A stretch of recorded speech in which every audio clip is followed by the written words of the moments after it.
here is 6 minus 4, which is equal to 2. And 6 minus 4, which is equal to 2. 2 times 2 will be equal to 4, which is our answer. But remember that if it is not correct, because we have not followed any order of operation who get correct answer. So, according to dmas, we have to handle multiplication first. But we have solved 6 to 8 is 4 first, and 6 minus 4 first, which is our mistake.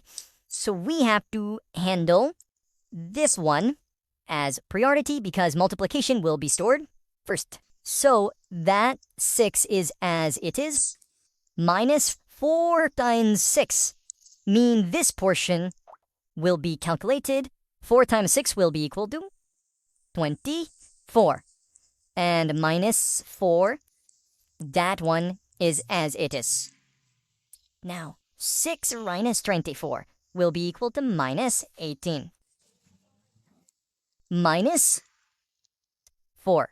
So minus 18 minus 4 will be equal to minus 22, which will be our correct answer. And thank you, special thank you to you for your support. Thank you.